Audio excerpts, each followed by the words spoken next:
Starbase, Texas, also known as the Gateway to Mars. Thanks for tuning in. We're excited to be joining you once again from SpaceX headquarters in Hawthorne, California. As you can tell, the crowd is getting excited behind us. We're here in front of Mission Control Center.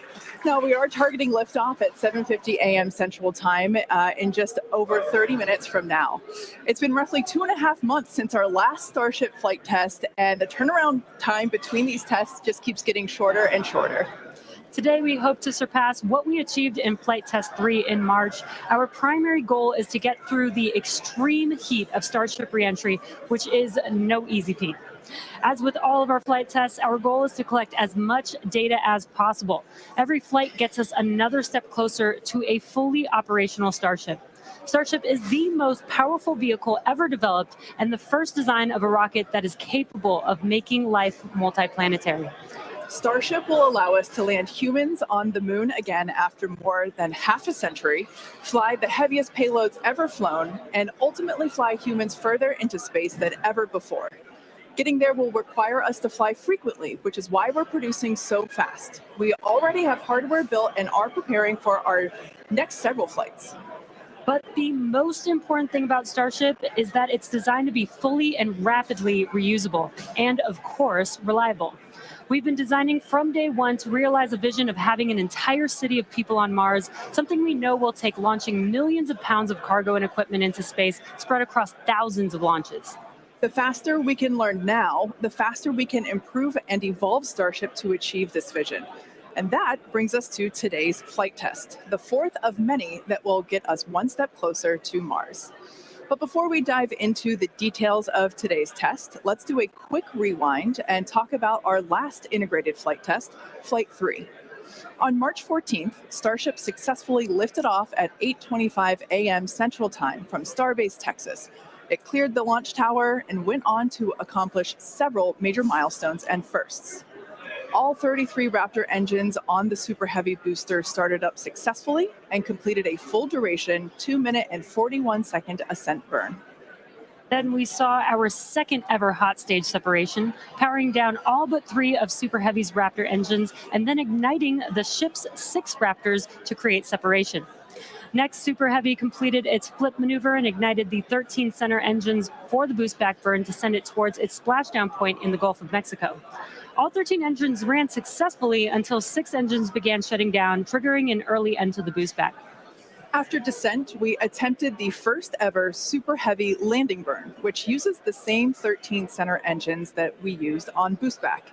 Since 6 of those experienced the early shutdown in the boost back burn, we attempted the landing burn with the remaining 7 Raptors, and 2 of those 7 reached main stage ignition. In the end, contact was lost with the booster at approximately 462 meters in altitude over the Gulf of Mexico, just under 7 minutes into the mission. Post-flight data reviews showed that the early boost back burn shutoff was most likely caused by filter blockage where oxygen is supplied to the engines. We saw a similar issue on Flight 2 and had added hardware to mitigate it, which worked to get us to our first ever landing burn attempt. Now for today's flight, we upgraded those filters further and made some additional hardware and software changes to increase our chances of igniting all 13 engines for the landing burn. Now turning back to the Flight 3 ship, we saw all 6 Raptor engines start successfully and powered the vehicle to space, marking the first time we completed its full ascent burn. While coasting, we completed some additional objectives, including the opening and closing of the payload door. We also transferred propellant between tanks inside the ship, which is a key test as we prepare for full ship-to-ship prop transfers in the future. Once we were into our coast, though, the ship gradually lost the ability to control its attitude or orientation, which is done with smaller thrusters around the spacecraft. As a result, the vehicle experienced some unplanned rolling. It still flew on the planned trajectory, but losing attitude control triggered the flight computer to skip a planned relight of a single Raptor engine while on orbit. And then the moment that we all had been looking forward to for so long, as you can see here, the ship's re-entry from space.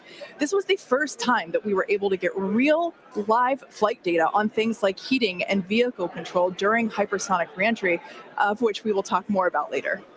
Not having attitude control meant both protected and unprotected areas saw heating much higher than anticipated. But we were able to get live, high-definition views and real-time data during entry thanks to Starlink terminals on the ship, which itself was a widely successful test. This gave us confidence that we'll continue to get unparalleled insight into the ship's re-entry in order to rapidly improve. And as they say, all good things must come to an end. And for Flight 3, this occurred when contact with the ship was lost at approximately 65 kilometers in altitude, roughly 50 minutes into the mission. After reviewing data from the flight, we found the most likely cause of the unplanned rolling seen during the ship coast phase and reentry phase was blockage of valves that help control the smaller attitude control thrusters. We upgraded these to make them more resilient and added some additional thrusters for redundancy. Overall, we learned a tremendous amount from that last flight, and capping it off with those re-entry views was truly an exciting end to the mission. Incredible. So back to today's test. Today's mission profile is similar to Flight 3, but we have new test objectives, the first of which is getting through the extreme heat of re-entry. About 27 minutes from now, Super Heavy will ignite its 33 Raptor engines and lift off from Starbase. A little more than 2.5 minutes into flight, the Super Heavy booster will separate from the ship in a hot stage separation, meaning that it'll light its engines while still attached to a partially lit booster. The booster will perform a flip maneuver, followed by a boost back burn. About 2 seconds after that burn ends, we'll jettison the booster's hot stage. As it heads back to Earth, the booster will attempt a landing burn before splashing down into the Gulf. Meanwhile, the ship's engines will remain lit for just under 6 minutes during its ascent before shutting down for the coast phase. The ship will coast for about 40 minutes or so, reaching a peak altitude of 214 kilometers. And after its coast phase, the ship will attempt a controlled re-entry, including a flip maneuver and a landing burn before splashing down in the Indian Ocean. Now, we say attempting because, again, this is a test and nothing is guaranteed. As we mentioned earlier, the booster and the ship have to contend with some extreme conditions on re-entry. For this flight test, we do not plan to recover any hardware from the booster or the ship, with the exception of Falcon. This is no different than what happens to most rockets flying today that are expended or fall into the ocean after completing their mission. Eventually, we will land and recover Starship boosters and ships as we do today with Falcon 9 and Falcon Heavy boosters. And in fact, we've landed 316 Falcon boosters to date. Even though recovery is not planned, the telemetry and data we receive all the way to the end is what we're looking for, which will help us continue to build a rapidly reusable Starship for the future. In other words, the payload for this mission is data.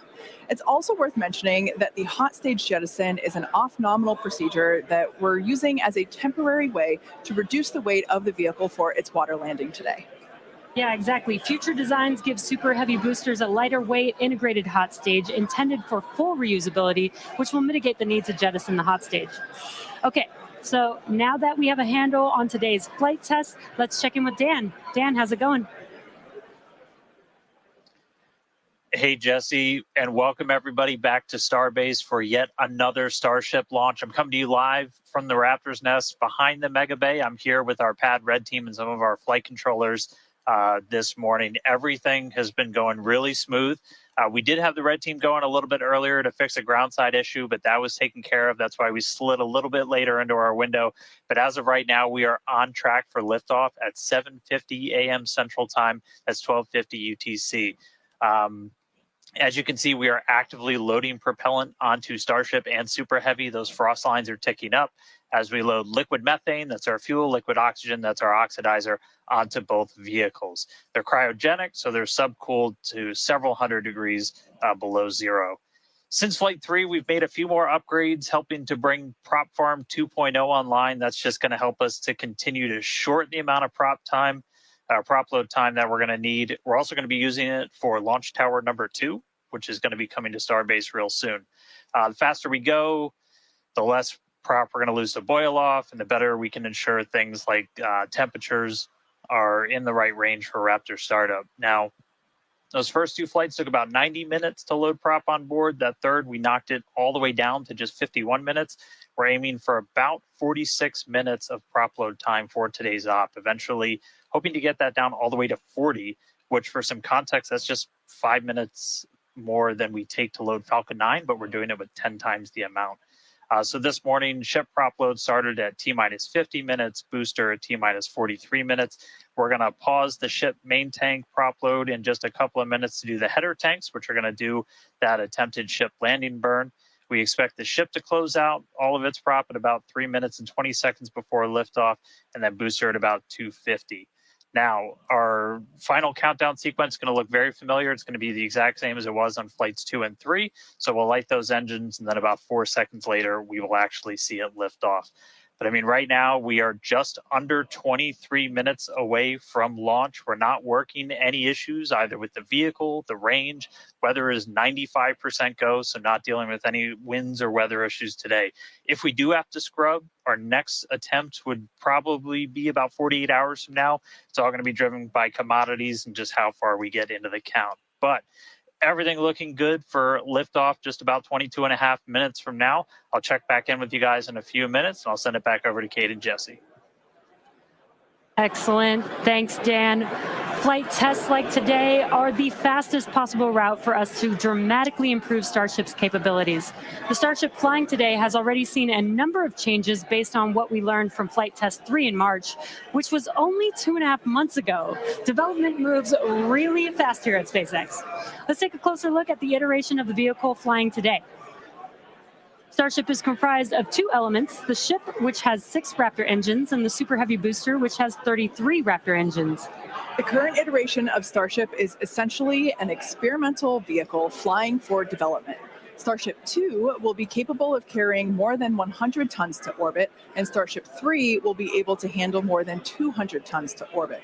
Compared to Saturn V, the rocket that first took astronauts to the moon, Starship has more than twice the thrust. And with a few planned upgrades, Starship will have 3 times the thrust of Saturn V, plus the added benefit of full reusability. The amount of mass that we're able to launch per rocket is crucial to creating a self-sustaining city on Mars.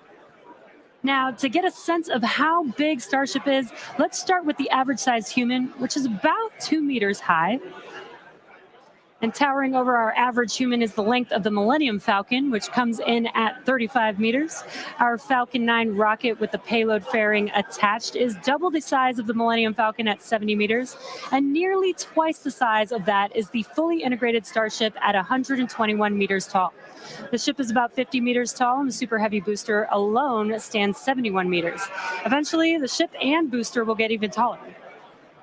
Starship's first stage has a diameter roughly 2.5 times that of Falcon 9, and with 33 much larger Raptor engines, as you see there. I love this view because we don't have this view on our Falcon missions. This is looking up under the Super Heavy booster. Now, moving up the rocket, the ship features 6 Raptors, 3 sea-level engines, and 3 vacuum engines, which, as the name suggests, are optimized to operate in the vacuum of space. And Starship is designed for vertical takeoff and landing on any hard surface. The ship is also outfitted with 4 flaps to help aerodynamically control the vehicle's attitude during atmospheric flight and enable a precise landing. And in between the first and second stages is our hot stage, our newest separation technique, which we saw in action during flight tests 2 and 3. The body of Starship is wrapped in a heat shield made up of 18,000 hexagonal ceramic tiles designed to insulate the vehicle during atmospheric entry, where temperatures can be as high as 2,600 degrees Fahrenheit or over 1,400 degrees Celsius. Speaking of those heat shield tiles, re-entry was a pretty exciting first for our team, and Starlink allowed us to gather critical data about this stage of flight. Reusability significantly reduces the cost of space travel, and it's the key to making humans a multi-planet species. Starship is designed for rapid reusability, which means the booster and the ship need to re-enter Earth's atmosphere and land back precisely at the launch site. With each flight test, we gather more and more data to help hone Starship's re-entry capabilities. The more information we have from each flight, the quicker Starship development can proceed. One way to gather more information is to improve communication throughout the flight, including re-entry, where historically there has been a communications blackout. To do this, we equipped Starship with Starlink terminals to expand its communication capabilities. The Starlink terminals are those 4 black squares that you see there on top of the ship. Starlink is the world's largest constellation of highly advanced satellites operating in a low orbit around the Earth, providing high-speed internet on Earth and now in space. Starship is designed to have a large surface area to create considerable drag during re-entry. Traveling at about 27,000 kilometers per hour, or almost 17,000 miles per hour, Starship compresses the air in front of it, causing the temperature of the air to rise and ionize, turning it into plasma. This plasma layer interferes with communications by absorbing and reflecting radio waves, leading to the communications blackout we've seen historically with spacecraft during atmospheric reentry. With Starship, most of that plasma is built up around the front and sides of the vehicle, leaving an opening downstream where we're able to point our Starlink terminals. And with Starlink also operating at a higher frequency than traditional space-based communications, we're able to power through any residual plasma to provide real-time video and data at high speeds back to the ground. Super cool. We actually got to see this in action on Starship's last test, Flight 3, which had the first ever live HD video of a spaceship re-entering the atmosphere. SpaceX engineers were able to gather data on the performance of Starship as it re-entered the atmosphere and watched the heat shield in action.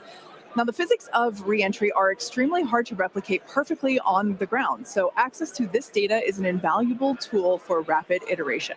In fact, one cool observation from that Flight 3 was seeing how shockwaves form at different parts of the vehicle and how they interact to put pressure on the ship, especially the flaps. This is really valuable for Starship since no spacecraft has ever flown with 4 movable flaps like what we use for aerodynamic control. Starship's greatest strength will be rapid and reliable reusability, and Starlink has become a critical tool to make that a reality. Over the next few flights, we'll continue to improve the Starlink performance on Starship, eventually enabling more views and enabling more data to be transmitted in real time. And we'll keep experimenting during entry. You might have noticed a few tiles missing or looking different near the bottom of Starship. We intentionally placed one thin tile and removed 2 tiles completely. In their place, we now have sensors to see how hot things get without the tiles in those locations, while also testing some backup thermal protection options. Ideally, we expect Starship's reentry to improve on each flight, thanks in part to this wealth of new data. But if getting to space is hard, returning from space is even harder. That's right. No one has ever succeeded in creating a fully and rapidly reusable heat shield. So we could see some spectacular failures before we get this right. But with communications improving on each flight, we will continue to gather more and more data to inform our development. We're now about 15 and a half minutes until our next liftoff attempt. In the meantime, let's take a look at some of the technology we have in development as we prepare to head to the moon in future missions. Starship will be taking astronauts to the moon as part of NASA's Artemis program. Next year, we plan to demonstrate ship-to-ship propellant transfer, which will be important for our upcoming moon missions. Today, we're actively testing a lot of hardware that will make exploring the moon possible.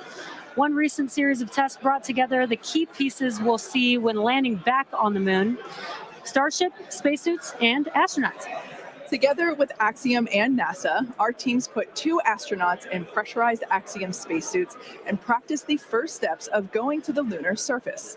The team used test builds of a Starship airlock, as you see there, and elevator to gather data on how well future Artemis astronauts will be able to move around once fully suited.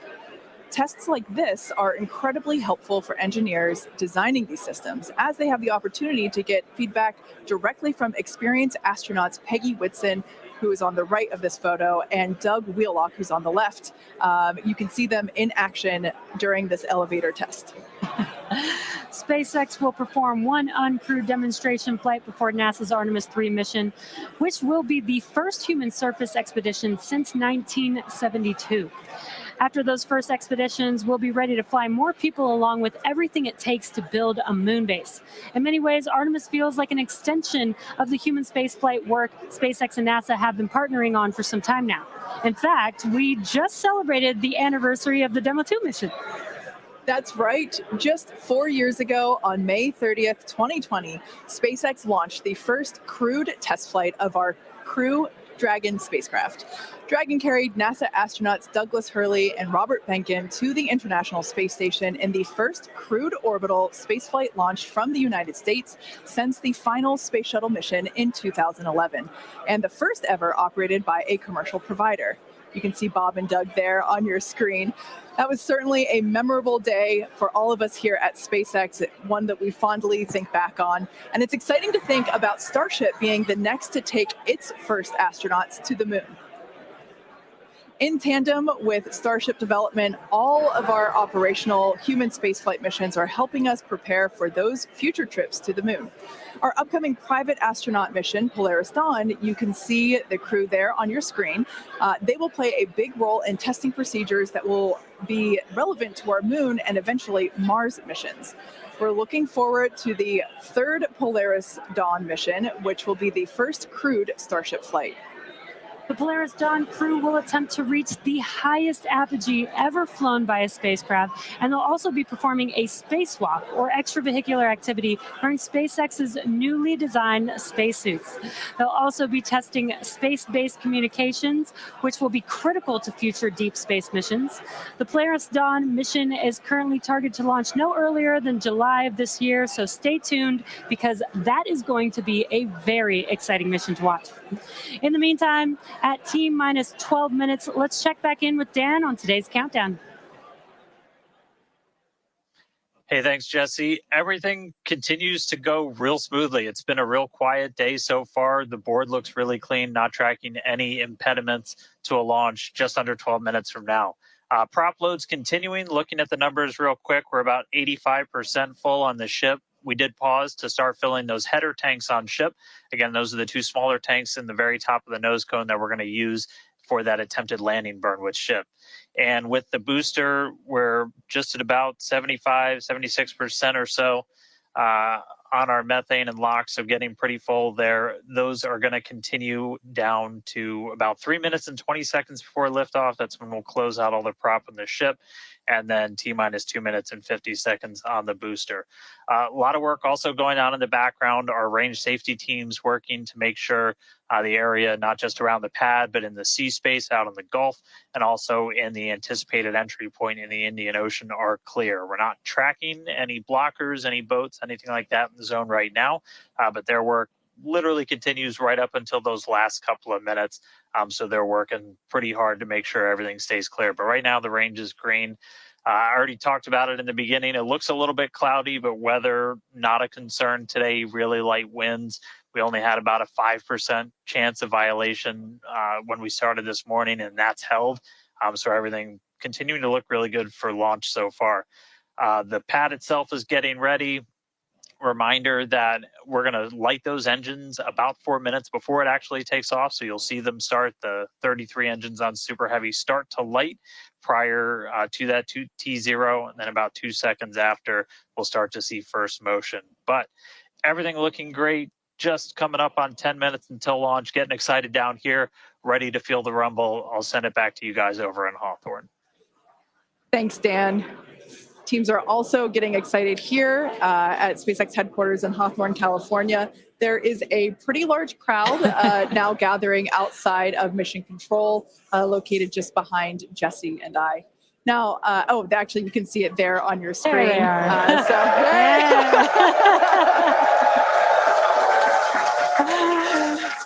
Everyone getting super pumped for our fourth flight test. Now, as a reminder on that note, today is just a test, the fourth of many future flight tests of Starship before it becomes fully operational. So whatever the outcome and however far we get, we can promise excitement. This rapid iterative development approach has been the basis for all of SpaceX's major innovative advancements, including Falcon, Dragon, and Starlink.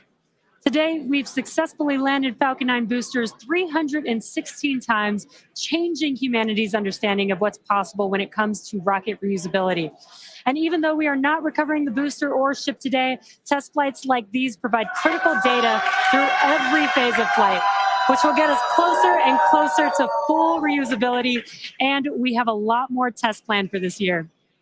When we start recovering Starship boosters, we'll want them to return to the launch site for a quicker turnaround, which you can see in this animation on your screen.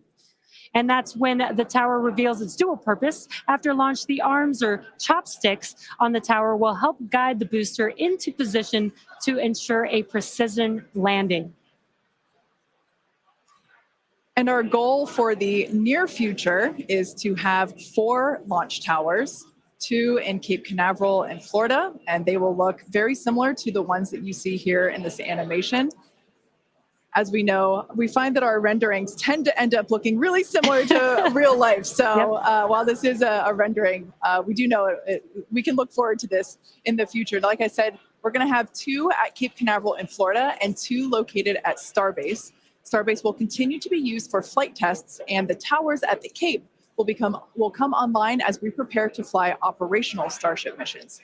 In fact, we recently upgraded the actuators in the chopsticks, which are responsible for swinging those arms in for a catch. And we'll be testing an operational step on this flight by moving the chopsticks to the catch position immediately after Starship flies away. That's going to be really incredible to see. As we mentioned, we have a lot more tests planned for this year, so we need a lot more hardware. Today, we have ships and Super Heavy boosters built and either ready to launch or in testing for the next several flights, with more coming off of the production line as SpaceX's Star Factory continues to grow.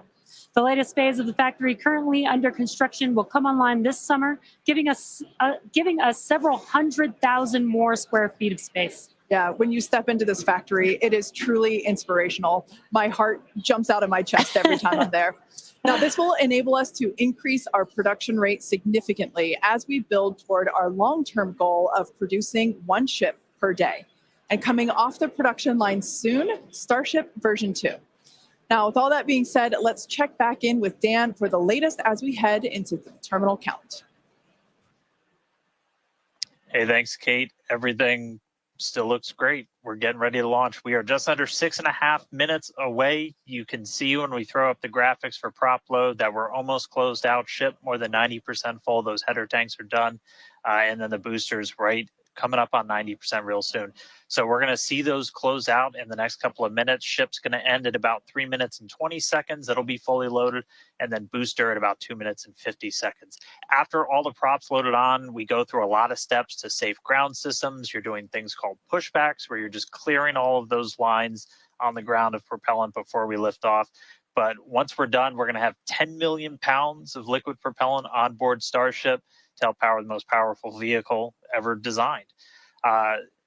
If we do hold, we have a built-in hold gate at T-minus 40 seconds. We can hold there for about 30 minutes or so today.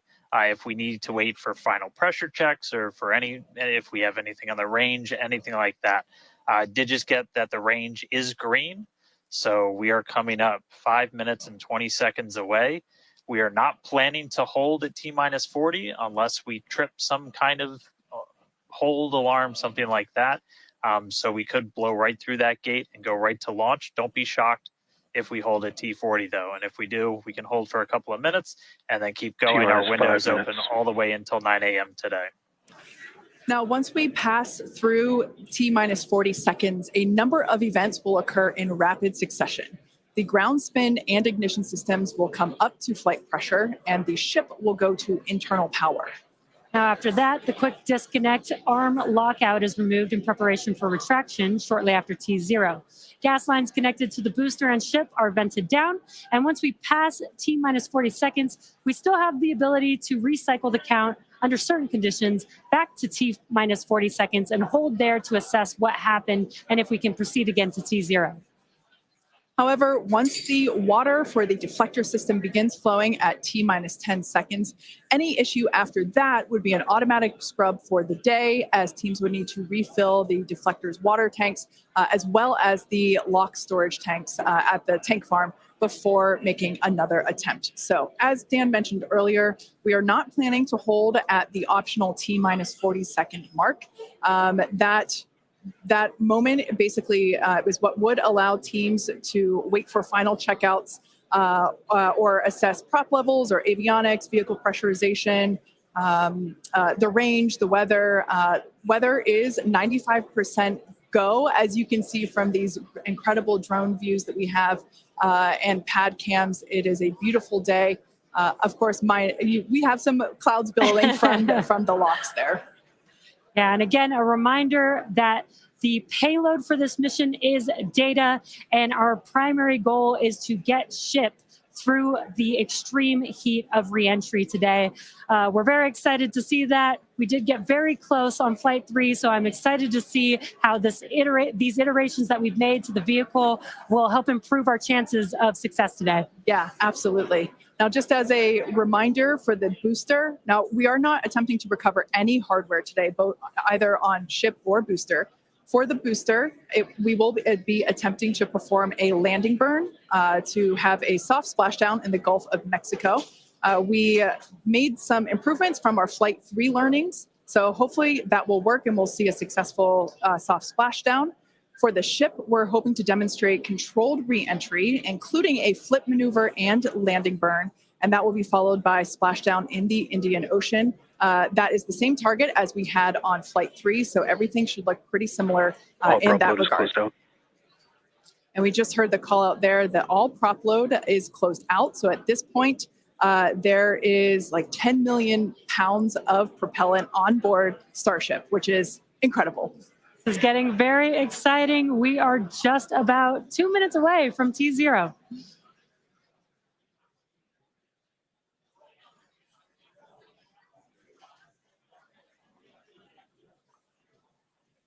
And as Jesse just said, we are under 2 minutes away. So prop load is complete. All the fill drain lines into ship and booster have closed. Right now we're doing the pushback, so clearing out all those ground lines of propellant, and that'll be completed over the next couple of seconds. We're coming up on that T-minus 40 mark. Again, not planning to hold. If we do, or if we get a hold after we pass it, we can snap back to that T-minus 40, and then we can stay there for about 30 minutes or so if any other issues crop up.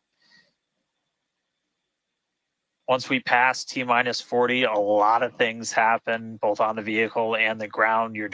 It's running a lot of its own self-checkouts, venting different tanks and pressure lines throughout the vehicle.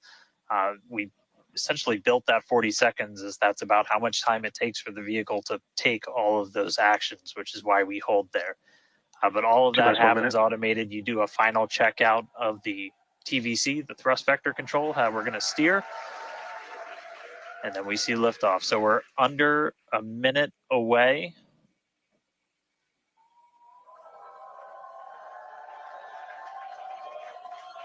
"45 seconds and counting." Good event, game met. All right, now as we close in, we are past the 40-second mark. So let's listen in. Flight Director Ty Huntington's going to take us through one more time for a Starship liftoff.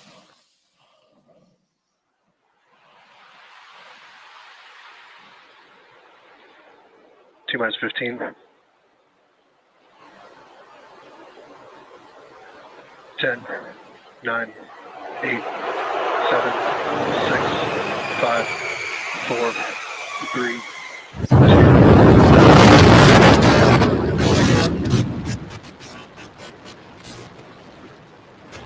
We have this off.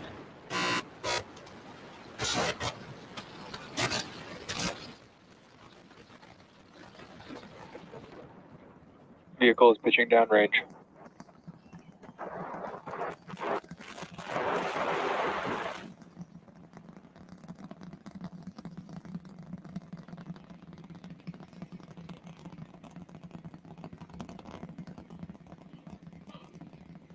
All right, 30 seconds into flight. The rumbles are still building here in the Raptor's nest.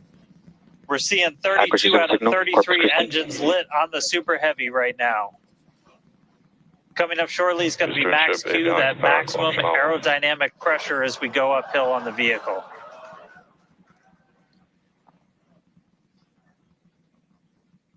Attentos al max Q.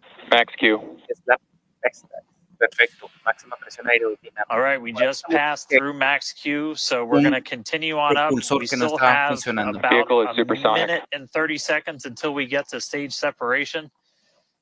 Starship now flying faster than the speed of sound.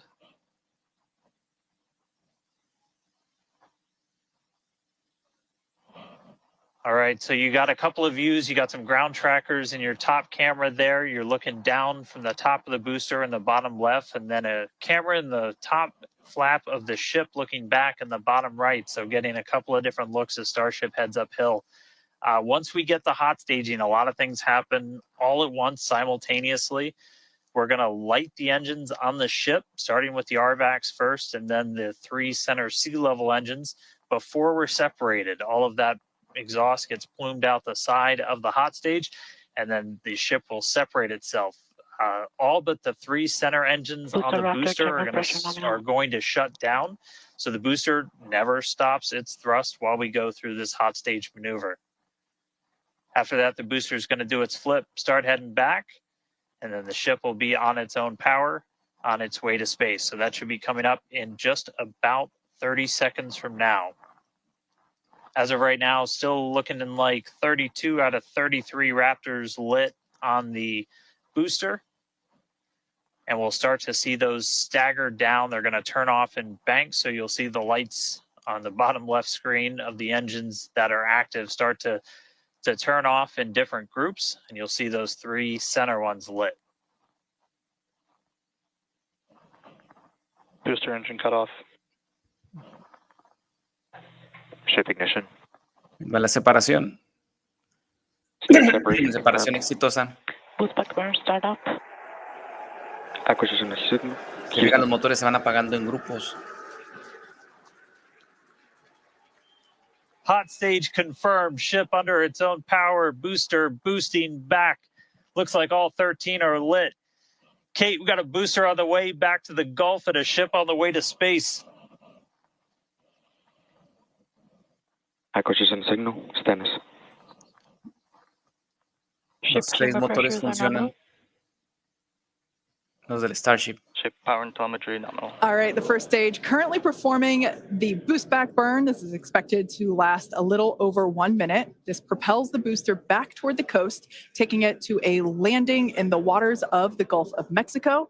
As you can see on your screen in the bottom left-hand corner, we were only using the 13 center engines from here on. Boost back burn, shut down. Heard confirmation there of good boost back burn shutdown. Aplauden porque apagaron los motores. Todo está en marcha. Y el Starship Lots of funciona muy excitement. bien. So right here, this is our view of the jettisoned hot stage. As we mentioned, this is a temporary fix to help reduce the weight of the booster, the super heavy booster. Future iterations will have a lighter weight integrated hot stage structure that won't need to be jettisoned. Now, after we jettison that hot stage, the booster will begin to attempt its water landing in the Gulf. In the meantime, the ship will coast for about 40 minutes or so, up to an altitude of 214 kilometers. El propulsor tiene una altitud de 100 kilómetros y el Starship de 132 kilómetros. Just before splashing down in the Indian Ocean. But as a reminder, we are not attempting. Trajectory nominal. Good news there. Trajectory is looking good for the ship, which is on the right-hand side of your screen.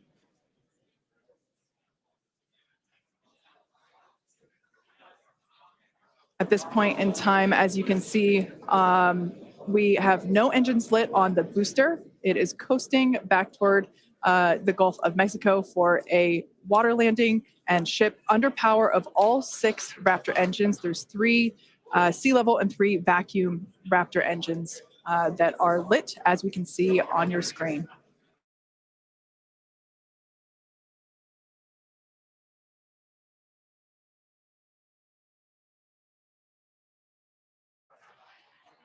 These views have been looking super heavy, has been performing beautifully today. And you can hear the crowd is very excited about it. As a reminder for Booster, the primary goal today is to do a landing burn and a splashdown in the water. And we are just about 30 seconds away from that landing burn expecting to begin. And an incredible view from the forward portion of the booster. This is basically on top of the Super Heavy booster where we have jettisoned that hot stage. So now we can see this incredible view of Earth as it's making its way back down to the Gulf of Mexico. Right now, the booster is using the 4 hypersonic grid fins to guide itself through atmospheric re-entry. And we are expecting that landing burn here. Van a encender los motores del propulsor solamente para probar que funciona. Del lado izquierdo tenemos el propulsor. We will be igniting 13 engines, and this is a great view. On your left-hand side is 3 views from the booster, and your right-hand side a view from the ship. And you can see those grid fins on your left-hand screen rotating and turning to guide the booster, and there's that landing burn. Está iniciando. Muy bien. That landing burn just begun. Wow. And you can see the water below. ¡Oh! ¡Mira! ¡Oh! ¡Está parado en el agua! ¡Mira! And we have ¡Wow! splashdown. ¡No mames! Ahora sí se va a caer. ¡Mira, mira, mira, mira, mira! What an incredible sight! Congratulations to the SpaceX team! Ship has entered terminal guidance. That was absolutely incredible. Wow. The first successful splashdown of the Super Heavy booster. Loved seeing it just tip over into the water before losing that footage. Now the next milestone is coming up in about under a minute. The ship is going to shut off its Raptor engines, which we see right there. Parado al agua. As we mentioned before, today's test flight is not an orbital flight, but rather one that demonstrates the Starship's orbital capability.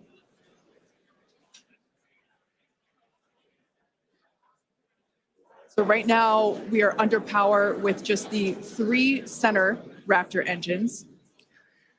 Okay. Expecting those, and just there we could see that those have also successfully cut off. Increíble esto. Lo que sigue es de que va a terminar de dar vuelta al planeta. What Starship. an incredible orbit insertion. Oh, there's great news there. The call out we were hoping to hear. Amazing views once again from Starship. We have our second Starship in space. These live views being brought to us by Starlink, which is on board the ship. Dan, what an incredible view we have once again. So exciting. We got another ship in space. I'm like still jumping up and down. I'm like, this whole building was going absolutely insane when we saw the booster hit the water. I mean, wow. Congrats to everybody that's just been putting in insane amounts of hours and everything to make this thing a reality. And I feel like every single time we do one of these, we're seeing something wildly new. We got to see the hot stage jettison and the booster in the water. But just to recap real quick over everything that's happened. So we lifted off at 7:50 a.m. only 9 minutes ago. How has it only been 9 minutes? 7:50 a.m. Central at 12:50 UTC. We saw 32 of the 33 Raptor engines on Super Heavy make the ascent. We had successful cutoff, successful hot staging. All 6 engines on the ship powered it all the way into a nominal orbital trajectory. And we've already been getting some live views from the ship on board. After that, the booster was able to do its boost back burn. Oh, this looks like we're actually getting some views from the ground still, potentially from Florida, of the ship as it's up there. Yeah, so that's a view from some of our tracking cameras on the ground in Florida.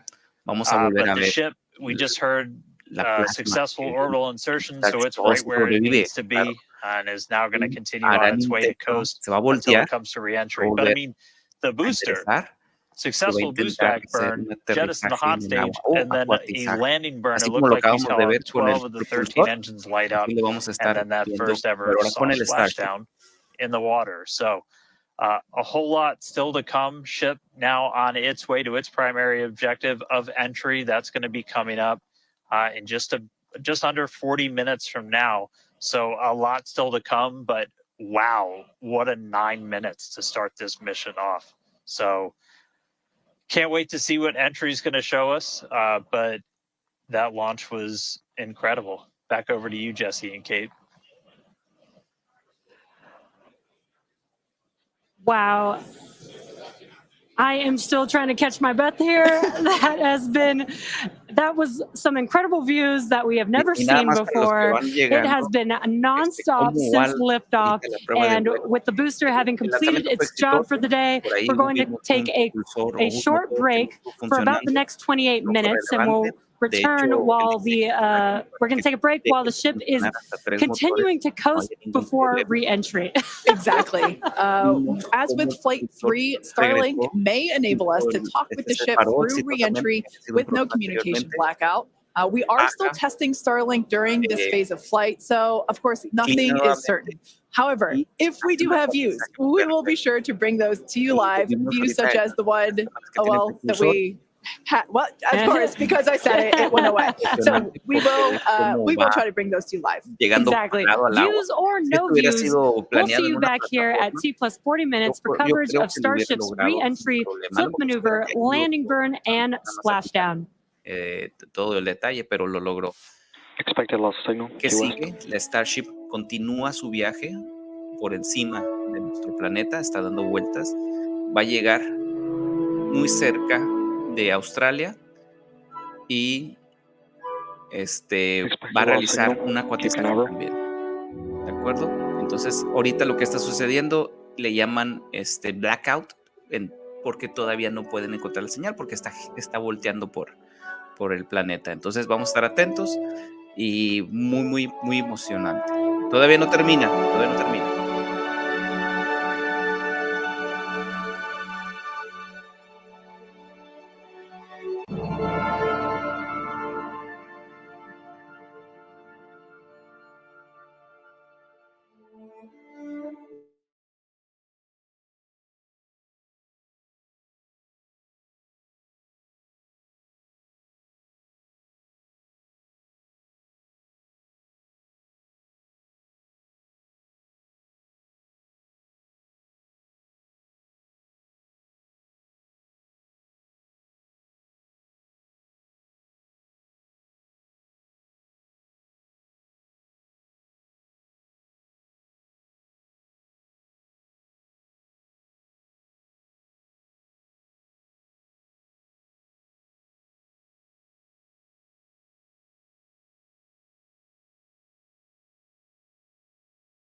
Y pues bueno, para aquellos que acaban de llegar a la transmisión, pues ahorita estamos con la prueba de vuelo, la cuarta prueba de vuelo del Starship. Ahorita tenemos lo que le llaman blackout o una falta de señal programada debido a la distancia que se encuentra ya el Starship. Ahorita está en camino al Océano Índico, aproximadamente dentro de 30 minutos, pero la prueba de vuelo aún no termina.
La siguiente fase es el Starship al minuto 47:25 después de la prueba, en donde ya va a venir de regreso o va de regreso. Ahí es donde vamos a volver a tener imágenes. Ahorita está en el blackout planeado, entonces vamos a estar pendientes de qué sucede. De momento no han informado que haya explotado porque ya está arriba, ya está por encima está en el espacio. Está todo muy bien.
So far, we had an on-time liftoff of 7:50 a.m. Central Time, followed by successful hot staging, stage separation, jettisoning of the hot stage structure, an epic super heavy booster landing, water landing in the Gulf of Mexico, the first successful return of the super heavy booster. So that was incredible to see. And right now, the ship is in space. As you can see here by this view, we're looking at one of the flaps of Starship, one of 4. You can actually see a close-up side detail of some of those hexagonal heat shield tiles. Now, coming up around T plus 49 minutes, the ship will re-enter the Earth's atmosphere. As a reminder, the primary goal of today's flight test is for ship to make it through the extreme heat of re-entry. This is typically a portion of flight where we don't have communications with the spacecraft because it's re-entering at or around orbital velocity, which is about 8 kilometers per second or roughly 5 miles per second. At those speeds, the spacecraft moving through the atmosphere results in friction and creates a plasma field around the vehicle. That blanket of plasma distorts, as you can see, that plasma blanket, which you can kind of see here, distorts communication frequencies. So we're left with a brief blackout in communication.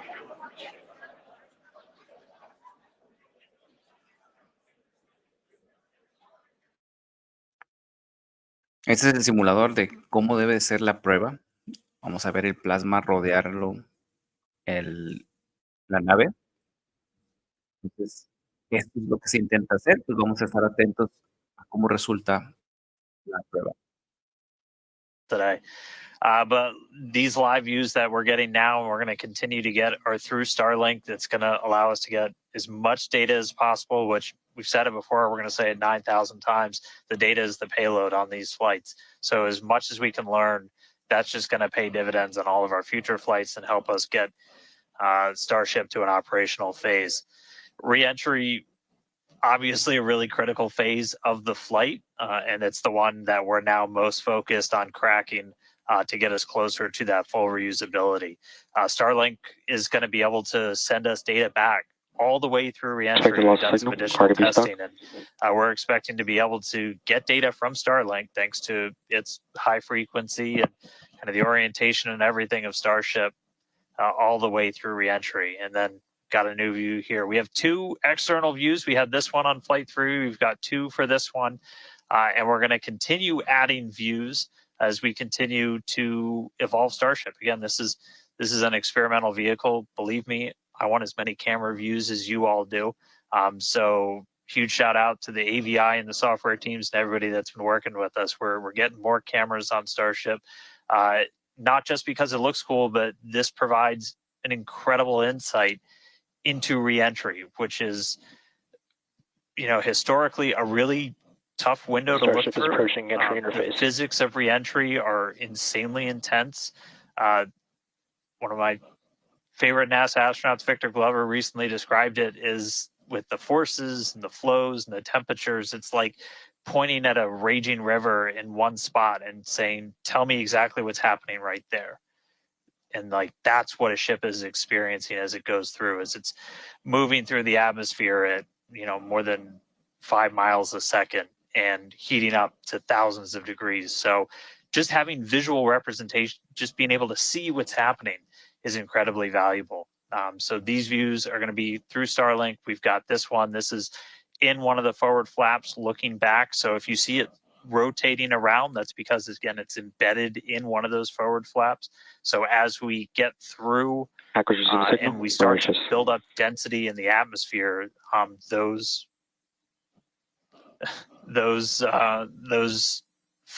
view is going to move around as the flap does. And then the other one we had a little bit earlier is looking at one of the other forward flaps on the other side. Eventually, we're going to keep adding more cameras to Starship, get a couple of different views from the outside of all the different areas, and then also eventually to be able to see payloads once they're deployed. So a lot more exciting stuff coming up in the future. But right now, we're getting closer to re-entry. We're going to be moving at hypersonic speeds of more than 5 times the speed of sound. We're going to see that plasma start to build. So, Kate, Jesse, excitement coming up.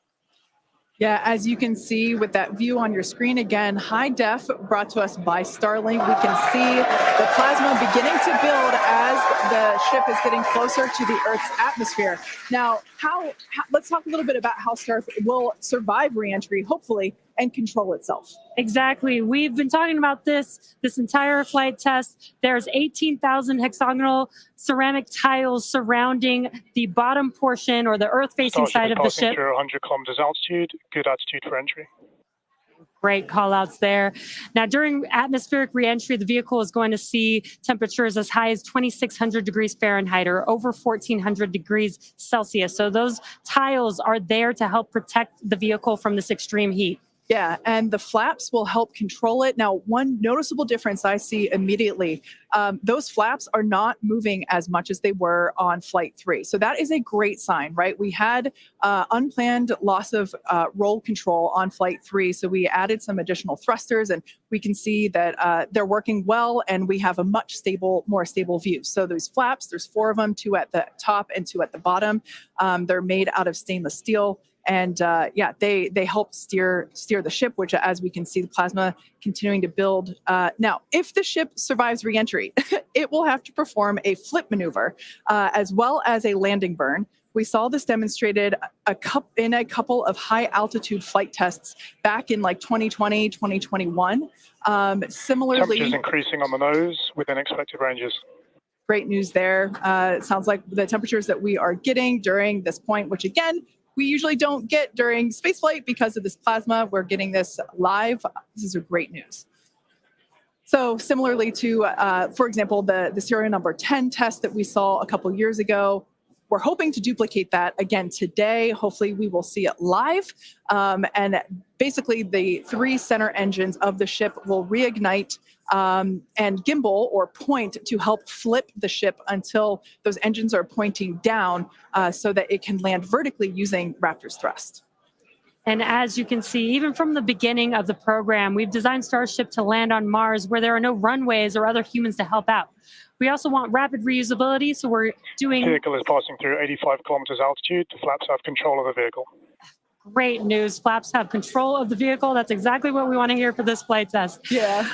Again, we are going to be doing a propulsive landing instead of a more traditional means like parachutes. And we are expecting re-entry to begin here in just about a minute. Re-entry, an awesome view that we have here. Starship remains on a good entry trajectory.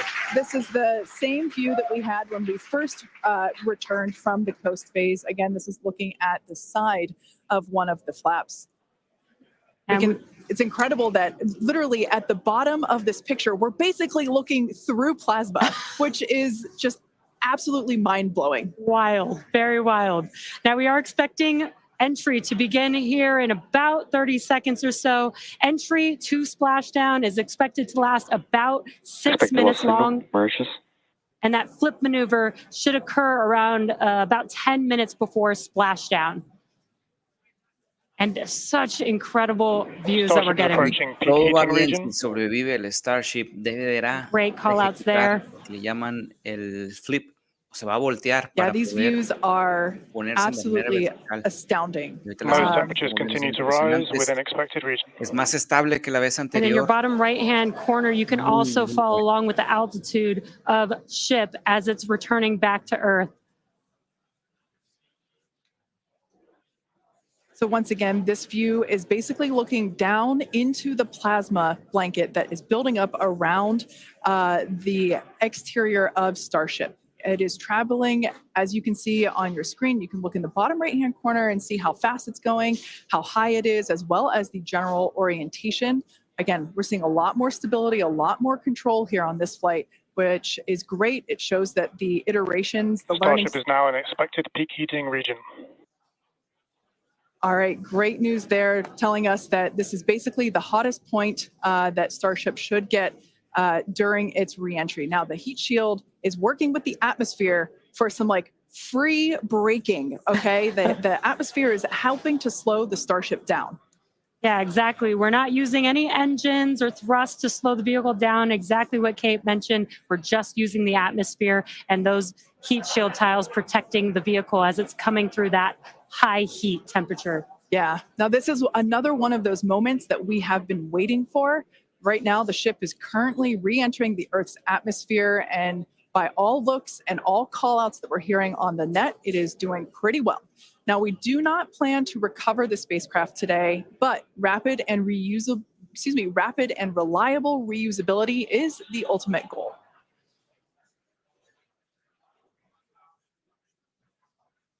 And just pausing to just take in this incredible new and different view that we're seeing.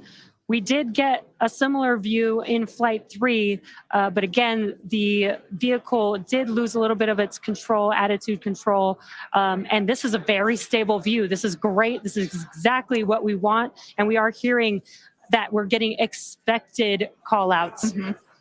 Absolutely. Starship is seeing half a G of acceleration, remains on a good entry trajectory. You know, it's incredible to look at this photo and wonder, wait, is it real? Is it frozen? You know, we can see so I was just going to say Those temperatures have stopped increasing. Oh, that is great news. The temperature is no longer building. But I was saying, like, we have a little bit of indication there. We can see that streaking that occurs and tells us that this is indeed a true view. So once again, we are looking basically through the plasma that is building up around the exterior of the ship. And I still cannot get over that we are getting a live view of re-entry right now, live on your screen. Again, we've said this over and over, but all thanks to Starlink. We are able to use Starlink in space, which we're getting this incredible data.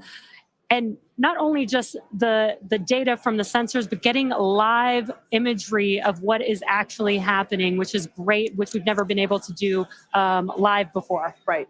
Now, just a quick future outlook here. So in about, let's see, at T plus about 1 hour and 2 minutes, we should hear a call out for entry transonic.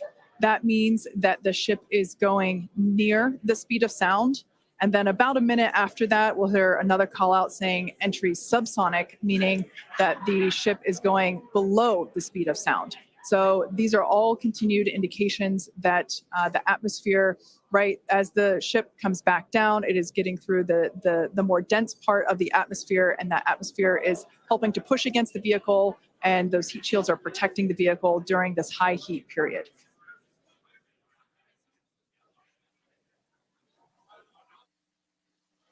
Yeah, Kate, Jesse, we're starting to see as the atmosphere gets denser, you're starting to see a few more particles make an appearance in the plasma there. You can see you're looking down at the aft end of the ship in the top left, and you're seeing essentially the flame buildup as we go through reentry. You've been hearing the call outs, they're tracking things like temperatures in the nose cone, and those were right where we modeled them to be, which is really cool to see and to see in real time. But we're coming up, we're at about 67 kilometers in altitude. Our last signal with the ship on Flight 3 was at 65, so we should be making it past that point shortly. Obviously, as you guys pointed out, we're in a much better control this time as we re-entered in the right attitude, and our flaps have been steering the way so far. Once we get through transonic, that's when you've got essentially Raptor landing bird. Different areas around the vehicle. Digo, estoy viendo las imágenes del retorno, cómo está ingresando en la atmósfera nuevamente la Starship. Y a lo mejor no nos hemos puesto a pensar, pero tan solo en 4 pruebas de vuelo ha estado incrementando el desarrollo de manera muy buena. La primera no explotó en el aire, la segunda no llegó, la tercera más o menos, y esta que estamos viendo está muchísimo mejor que la anterior. Hubo un amarizaje o un retorno del propulsor en el Golfo de México de manera impecable. Si hubiera estado en plataforma, esa cosa hubiera podido estar detenida sin problema. Ahorita en el minuto, 1 hora y 1 minuto, que es el tiempo que está de la parte de abajo, es cuando debe marcarse o nos debe de estar diciendo los chicos del centro de control que debe ser supersónico. Supersónico quiere decir que está más rápido que la velocidad de la luz. Miren esto, o sea, está increíble. Miren las partículas de la atmósfera. Wow. Parece aurora boreal. Wow.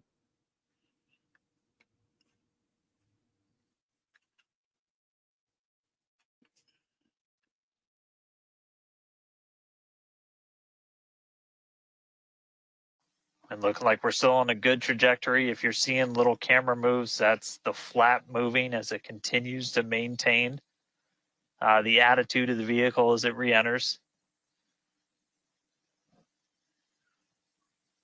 And I mean, not just camera views, but we've got sensors inside the ship. We've got those sensors down at the very aft end of the vehicle where we pointed out we had some intentionally missing tiles, where we've got some sensors looking at just how hot it's getting around there.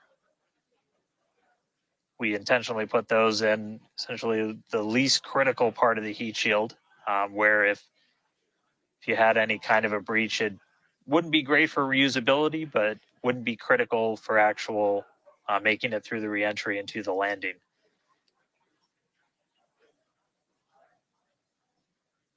$58 kilometers. Fíjense cómo utiliza la atmósfera para desacelerar.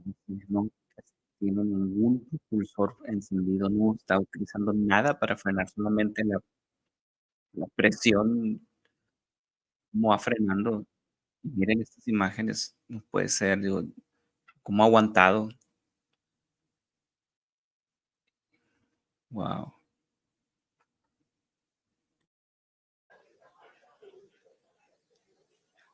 And if you keep an eye on our speed, the speed is dropping. We're hitting the thicker part of the atmosphere now. The speed's going to start dropping precipitously. We're going to start getting to transonic pretty soon, and then after that we'll get into subsonic, where we're moving less than the speed of sound. But wow, what a light show so far.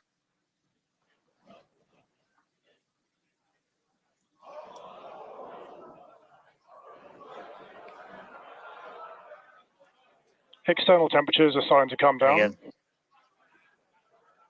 this camera view is looking right at one of the forward flaps.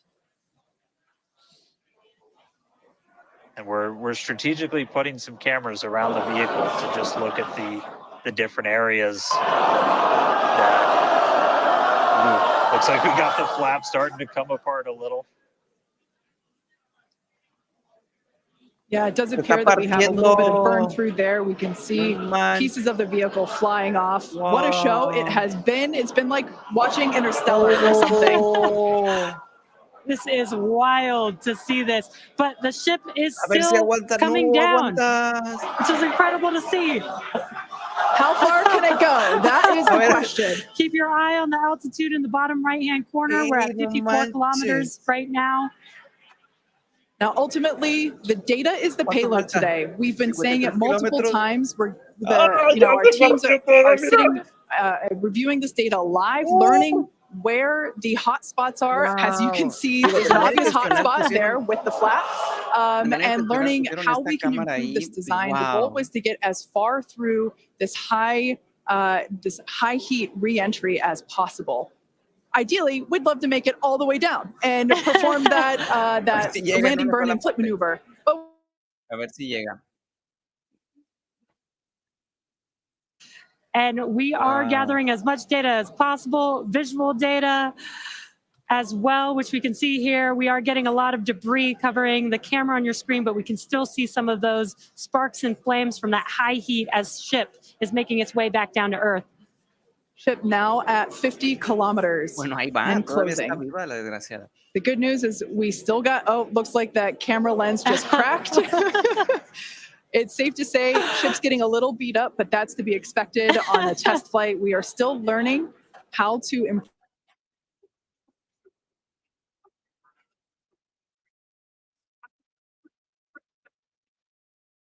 Despite how much debris is coming off of this flap right now. The fact that we've got it is good news. Yeah. And I may have jinxed it. I apologize. Look at that. It's back. We are still going. The teams here at SpaceX are excited, as you can tell by the cheering behind us. There's still a sizable crowd here at Mission Control Center Hawthorne. A splashdown is expected in just about 4 minutes from now. 4 minutos para que llegue el agua. And we're still moving. Y se We sigue still have moviendo. live views. Starlink is Vehicle doing is an incredible approaching job. maximum entry dynamic pressure. External temperatures are dropping. Ok, ya están informando Okay, que las good news. temperaturas Those están external bajando. pressures are dropping. The question is, how much is the ship is left? We can't really tell. We can still Vamos a ver see cuánto quedó de la some of that Starship. particulate coming off. Digo, ya no hay cámaras. And unfortunately, we do have a cracked camera lens. But for any photographers out there and videographers, we know that's part of the gig sometimes. Yeah, and you can see that the speed is rapidly slowing down. That's actually really great news for us. We want the vehicle to be slowing down before it splashes down into the ocean. That'll help set us up for that flip maneuver, engines first down into the water. Exactly. So we have seen this flip maneuver demonstrated on previous high altitude flight tests like serial number 8. Oh, more views, or excuse, I should say more light coming through the view that we have through that cracked and dirtied lens there. But yeah, so we're hoping that this flip maneuver, that we can pull it off as soon as we get those views back. If we can get them, if the ship is still around, we will bring Vehicle it back has to you. passed maximum dynamic pressure. That is great news. Maximum dynamic pressure being the moment in which the vehicle experiences the greatest amount of aerodynamic pressure. Me está pasando por el max Speed de still nuevo. dropping. We're now at 37 kilometers above the 37 ocean. kilómetros. Telemetría está funcionando. 36 Just like Flight kilómetros. 3, we are targeting a Sigue splashdown in the reduciéndose water la in the velocidad. Indian Eso es Ocean. bueno. Sigue reduciendo la velocidad. Muy bueno.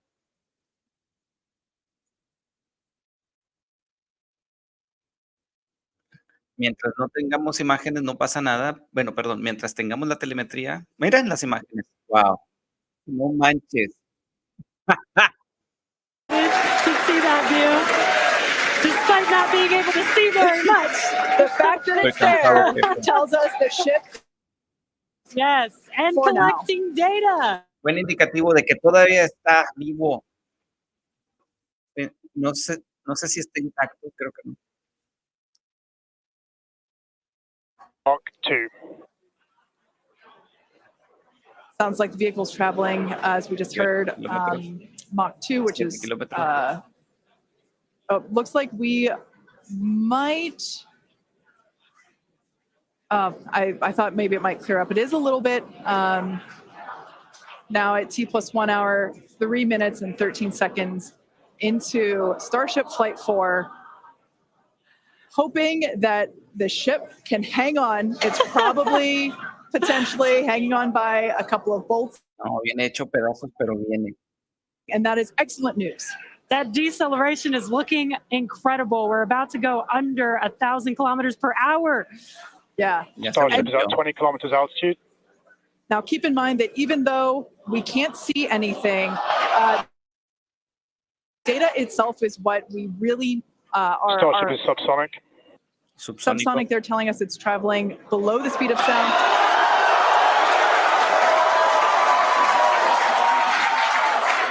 That movement means the flaps are actuating. I think we can see something. This is a nail biter. But we are, unfortunately, we can't see through the lens, but we're still getting the feed. Starship is now 11. And all this data is incredibly, 10 kilómetros. you know, it breaks up right now. Okay, we can see that flap actuating through the glass. 8 kilómetros. 10 kilometers altitude. Okay, the next milestone will be initiation of the flip maneuver and landing burn. The bottom right corner of your screen for those 3 center engines to relight. Lo importante es de que los motores del lado derecho prendan, los que están debajo, del lado derecho prendan. Very excited to get this view of that. 4 kilómetros.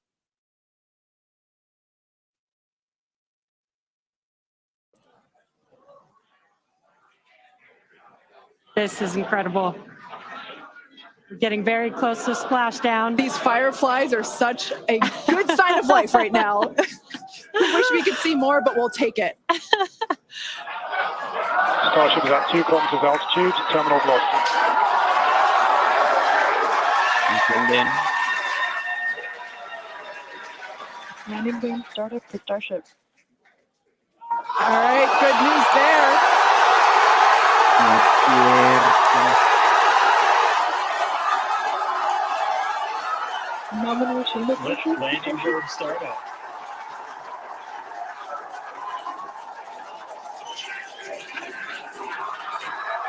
Starship is in landing burn. Landing burn shipping. Güey, sí The llegó. landing bird shutdown was commanded.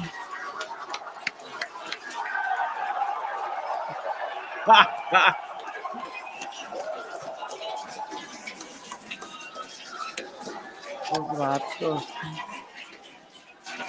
Wow. I mean, it was a little bit of use your imagination as you were going down with what we could actually see, but we were able to hear the ship did its landing burn. It sounded Starship like we landing might have burn got shutdown. 2 engines. And there's the final call for landing burn shutdown, but we'll go back through all the data, but we did get confirmation that a landing burn took place. Starship made it through reentry and did its first burn. Solamente para los comentarios finales, el muchacho está comentando de que lograron escuchar cómo encendieron los motores. Sin embargo, hay mucha información que tiene que revisar. Vimos por ahí que la cámara se estrelló justo en la reentrada de la nave, pero aún así seguimos viendo imágenes. Esta información es lo importante. Probablemente la nave no haya sobrevivido como tal. Sin embargo, hay muchas cosas que tienen que hacer. Esta es la 4ª prueba de vuelo, que sigue siendo un programa en desarrollo, sigue siendo una prueba. La información obtenida en esta prueba es lo más importante. Las imágenes, pues eso ya es aparte, eso ya es un extra. Las imágenes, recuerden que estuvieron enfocadas en lugares estratégicos. Por ahí estuvimos viendo en cómo se estaba desintegrando una ala, vamos a decirlo, en donde poco a poco se ve, pero aún así sobrevivió hasta el último momento. No sabemos qué condiciones, sin embargo, los datos es lo que va a estar brindando las mejoras siguientes para la próxima prueba de vuelo. ¿Cuántas pruebas de vuelo siguen?